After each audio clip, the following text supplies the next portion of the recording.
नमस्कार, उत्तर प्रदेश बुलेटिन में आप सभी का बहुत बहुत स्वागत है। मैं आपके साथ हर्ष चौधरी। बुलेटिन की शुरुआत करने से पहले एक नजर बुलेटिन की अहम सुर्खियों पर। यूपी में 200 सीटों पर चुनाव लड़ सकती है जेडीयू। केसी त्यागी ने कहा, भाजपा से पहले राउंड की बातचीत हो चुकी है। ड्यूटी कर रहे होमगार्ड की संदिग्ध परिस्थितियों में मौत की सूचना पर पुलिस महकमे में मचा हड़कंप।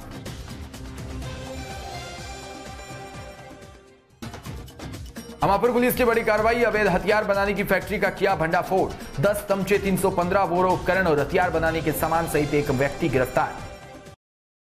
और खबरें विस्तार से। यूपी विधानसभा चुनावों को लेकर जेडीयू कुछ ज्यादा ही गंभीर है। पार्टी के सीनियर नेताओं ने साफ कर दिया कि अगर यूपी में सम्मानजनक सीटें बीजेपी की तरफ से नहीं मिली तो वो अकेले चुनाव लड़ेगी।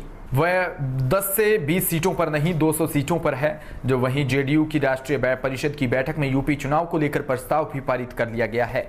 राष्ट्रीय प्रवक्ता केसी त्यागी ने साफ कहा कि पहले राउंड की बातचीत जेडीयू और बीजेपी में हो चुकी है। अगली बातचीत में साफ होगा कि दोनों पार्टियां कितनी सीटों पर चुनाव लड़ेगी। उत्तर प्रदेश के कासगंज से खबर, जहां जनपद के कोतवाली साहवर क्षेत्र में गंज जुडावरा रोड स्थित कक्का वाली बगीची के निकट ड्यूटी कर रहे एक होमगार्ड की संदिग्ध परिस्थितियों में देर रात मौत हो गई। होमगार्ड की मौत की जानकारी मिलने पर पुलिस प्रशासन में हड़कंप मच गया। देर रात में कोतवाली पुलिस ने होमगार्ड को सीएचसी साहवर में भर्ती करवाया, जहां डॉक्टरों ने होमगार्ड को मृत घोषित कर दिया। आपको बता दें कि साहवर कोतवाली क्षेत्र के गांव खोजपुर निवासी 50 वर्षीय होमगार्ड कैलाश चंद्र पुत्र रामलाल कस्बा साहवर के गंज जुडवारा रोड स्थित कक्का वाली बगीची पर नाइट ड्यूटी कर रहा था। तभी देर रात उनकी संदिग्ध परिस्थितियों में मौत हो गई।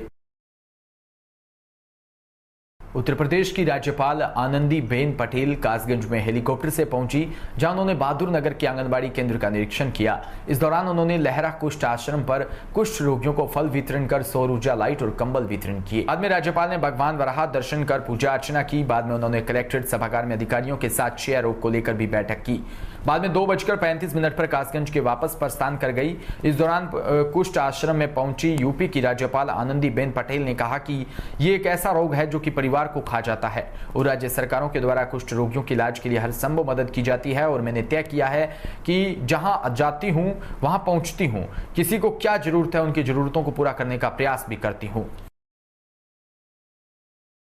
समस्याएं, ये समस्या में सहभागी बनते हैं समाज, और ये समाज जब इसमें सहभागी बनता है तो जो सुविधा ऐसे परिवारों को चाहिए वो मिल जाती है। तो सरकार पर जब दबाव होता है वो दबाव कम हो जाता है। देखिए, कोरोना काल में शायद सभी राज्य सरकारों ने ये काम किया। कोरोना में अपने माँ बाप या तो दोनों में से एक कोरोना ग्रस्त हुए और चले गए, तो बच्चा अनाथ हो गया, बेटियां अनाथ हो गई, छोटे छोटे बच्चे।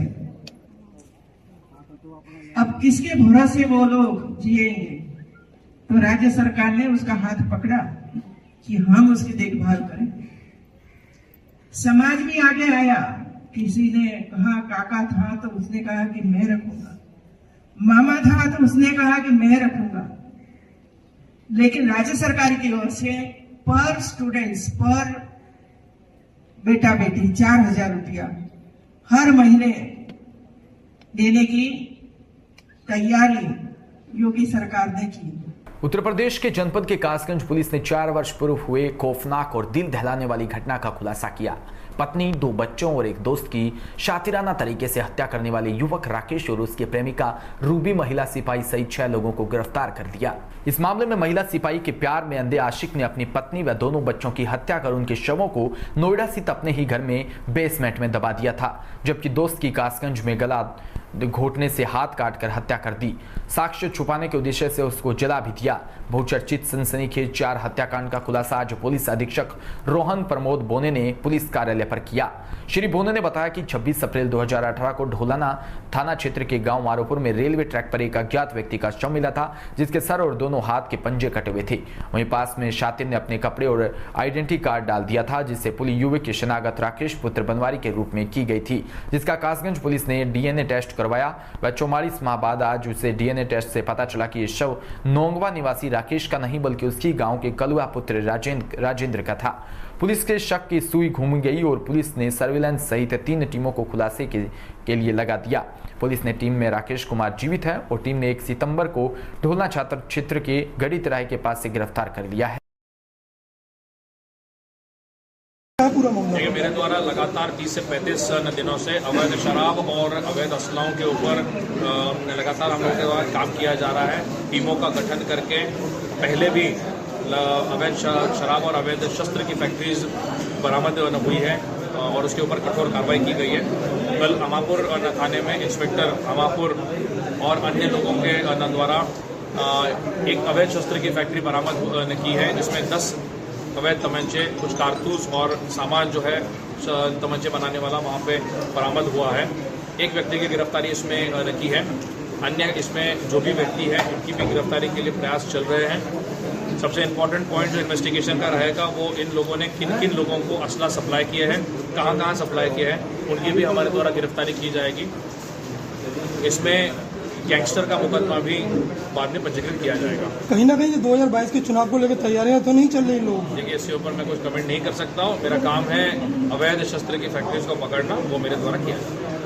उत्तर प्रदेश के जिला कासगंज पुलिस अधीक्षक रोहन प्रमोद बोने के निर्देश पर अवैध शस्त्र व अवैध शराब के विरुद्ध चलाए जा रहे अभियान के तहत अमापुर पुलिस ने अवैध शस्त्र फैक्ट्री के संचालन का भंडाफोड़ किया है। पुलिस ने कोतवाली क्षेत्र के गांव वरसोड़ा में खेत में चला जा रही अवैध शस्त्र फैक्ट्री पर छापेमारी कर अवैध शस्त्रों की फैक्ट्री से 10 तमचे, 315 बोर उपकरण और शस्त्र बनाने का सामान बरामद किया। पुलिस ने मौके से एक आरोपी को गिरफ्तार कर जेल भेज दिया है। पुलिस अधीक्षक रोहन प्रमोद बोने ने बताया कि वरसोड़ा में अलवर पुत्र लाखन सिंह के खेत से अवैध शस्त्र फैक्ट्री के संचालन की जानकारी पुलिस को मिली है।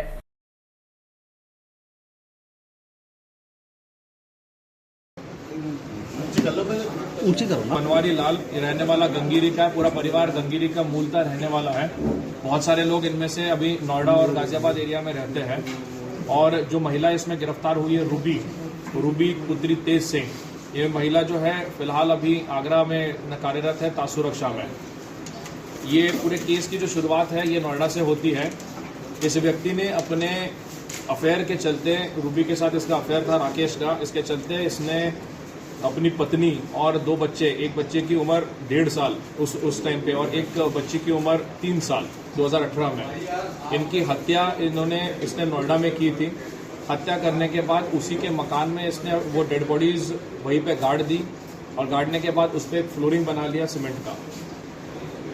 तुरंत ये व्यक्ति जो है दूसरे दिन पुलिस के पास जाता है नोएडा में लगभग 15/2/2018 में, और वहाँ पे एक मिसिंग कंप्लेंट लिखवाता है कि मेरी पत्नी जो है कहीं पे चली गई अपने बच्चों को लेके।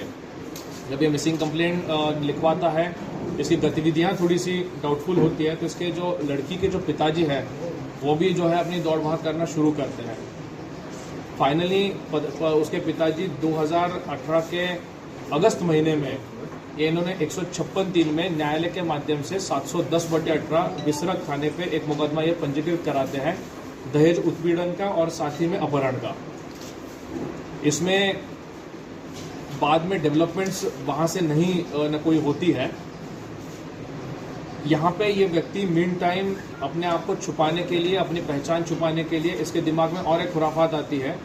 ये अपनी गर्लफ्रेंड के साथ मिल के उसी के गांव का, रहने वाले गंगीरी के उसी के गांव का एक राजेंद्र उर्फ कलवा नाम के व्यक्ति पुत्र दिलीप सिंह, इसको ये लोग पकड़ लेते हैं। इसका चूंकि दोस्त भी रहता है, कद काठी भी उसकी कलवा की राकेश जैसी है।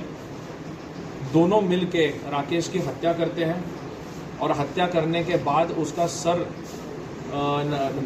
बाका से काट देते हैं, हाथ भी उसके काट देते हैं और उस सर और हाथ को दोनों को तीनों चीज़ों को जला देते हैं। राकेश अपने उस टाइम पे पहने हुए कपड़े जो हैं कलवा को पहनाता है और अपने कुछ आइडेंटिटी कार्ड्स जो है LIC का एक ID कार्ड जो वहाँ से मिला था वो वहाँ पे छोड़ देता है, ये दिखाने के लिए कि ये कलवा की डेड बॉडी नहीं है, ये राकेश की डेड बॉडी खुद की। इसकी पहचान भी राकेश के पिताजी षड्यंत्र के तहत करते हैं, क्योंकि सभी लोग पत्नी और बच्चे के मर्डर में इन्वॉल्व रहते हैं, क्योंकि सभी लोग उससे दहेज और इसकी मांग भी करते थे, ऐसा राकेश का कहना है।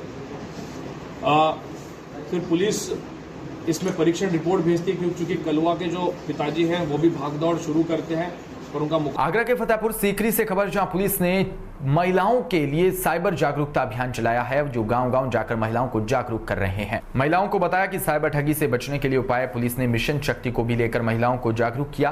थाना फतेहपुर सीकरी क्षेत्र के गांव दुल्हारा में महिलाओं को जागरूक किया गया है। वहीं लगातार बढ़ रहे साइबर ठगी के मामलों को लेकर शासन और प्रशासन ने रोकथाम के लिए कमर भी कस ली है। देखिए, जैसा कि आप जानते हैं, शासन के द्वारा मिशन शक्ति अभियान चलाया जा रहा है, जिसके तहत प्रत्येक थाना क्षेत्र में महिला पुलिसकर्मियों के द्वारा गांव-गांव जाकर ग्राम चौपाल सजाकर उन महिलाओं को जागरूक करना है। जो ग्रामीण क्षेत्र की दूर दराज की महिलाएं हैं, उनको साइबर क्राइम के संबंध में, और जो आपके हेल्पलाइन शुरू की गई है महिलाओं के लिए, महिला सशक्तिकरण के लिए 1090 है, मुख्यमंत्री हेल्पलाइन है, 108 है, 102 है, ऐसी तमाम जो हेल्पलाइंस हैं उनको उनके अवगत कराना, उनको अवेयर कराना, ताकि वो अपनी समस्याओं को स्वयं उनका समाधान कर सके हेल्पलाइन के माध्यम से। जागरूक करना उनको, साइबर क्राइम के बारे में जागरूक करना। इस तरह का जो कार्यक्रम है आगे भी इसी प्रकार से चलते रहेंगे, ताकि महिलाओं को, ग्रामीण क्षेत्र की महिलाएं जो अनभिज्ञ हैं इन चीज़ों से, उनको जानकारी दी सके और अपने अधिकारियों के प्रति सजग हो सके।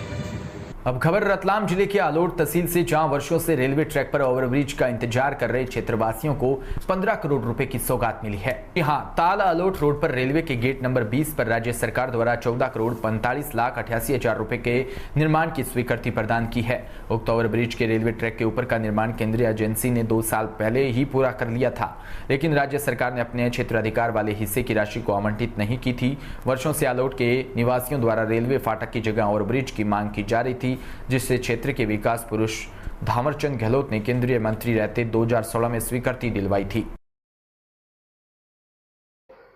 क्षेत्र की जनता को बड़ी सौगात आदरणीय वर्तमान में महामहिम राज्यपाल महोदय कर्नाटक और पूर्व में मोदी जी कैबिनेट के मिनिस्टर आदरणीय थावरचंद जी गहलोत ने, मुझे याद है सन 16 में रात को मैं और मेरे मित्र सब घूम रहे थे, उनने फोन किया कि ये कौन सी गेट है जो ताल फाटक है और विक्रमगढ़, दोनों फाटकों के लिए उन्हें जानकारी मांगी थी। हमने रात में उनको ये जानकारी दी थी।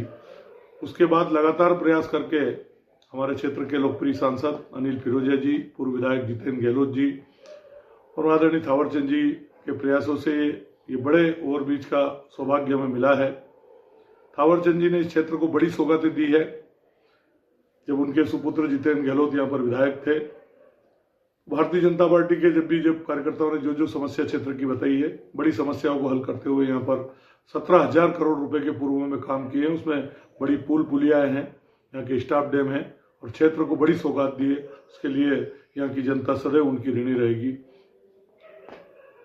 वहीं जनपद कासगंज के थाना साहवर ब्लॉक से खबर, जहां गांव नवाबगंज सराय में आज लगभग 12 साल पहले ग्रामीणों ने चंदा इकट्ठा कर भारत के संविधान निर्माता बाबा साहब की प्रतिमा के लिए मंगवाया था तथा प्रतिमा लगाने के लिए जगह को सुनिश्चित कर लिया, जिसका कुछ लोगों ने विरोध भी किया और इसमें मौजूदा रहे प्रधान शैलेंद्र यादव ने पुलिस बुलवाकर प्रतिमा के लगाने के लिए रुकवा दिया। प्रतिमा के लिए पुलिस चौकी के सामने एक जगह रखवा दिया गया। गाँव में बाबा साहब समर्थक गरीब लोग मजदूरी करने भट्टा पर बाहर चले गए। जब लौट कर आए तो अम्बेडकर प्रतिमा खंडित पाई गई। इसी के साथ बुलेटिन में इतना ही। नमस्कार।